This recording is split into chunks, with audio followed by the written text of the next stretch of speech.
Hi అండి, నేను మీ కవిత. బాగున్నారా? మేము బాగున్నామండి. చూడండి, నేను ఎక్కడున్నానో బంతిపూల తోటలో ఉన్నానండి. ఇదంతా బంతి తోట వేసేసినారండి, ఒక అరెకరా. మేము నిన్న ఊరికి వెళ్ళి వచ్చామని చెప్పాను కదండి, అక్కడ పక్కన వేసినారండి ఈ తోట. చాలా బాగున్నాయండి, కలర్ఫుల్గా ఉన్నింది. ఒక అరెకరా తోటలో వేసేస్తున్నారు. నాకైతే చాలా బాగా నచ్చిందండి. మేమందరం దిగి కాసేపు ఎంజాయ్ చేసాము. నన్ను వీడియో తీయమంటే నవ్వుకుంటున్నాడు వాడు, మా తమ్ముడు. నాకైతే ఈ తోటను వదిలి రావాలనిపించలేదండి.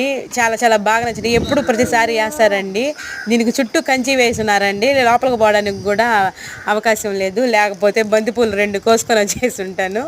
నాకు బంతిపూలు ఈ కలర్ సూపర్గా ఉంటాయండి. మామూలుగా ఇవన్నీ ఇళ్ళ దగ్గర ఒక్కొక్కటి పూస్తాయి కదండి, తోటలో చూడడం ఇదే ఫస్ట్ టైం అండి. నాకైతే బాగా నచ్చింది. అందరికీ బాగా నచ్చుతాయండి పూలంటే, ఎవరికి నచ్చవు. నచ్చితే లైక్ చేయండి, సబ్స్క్రైబ్ కూడా చేయండి ప్లీజ్.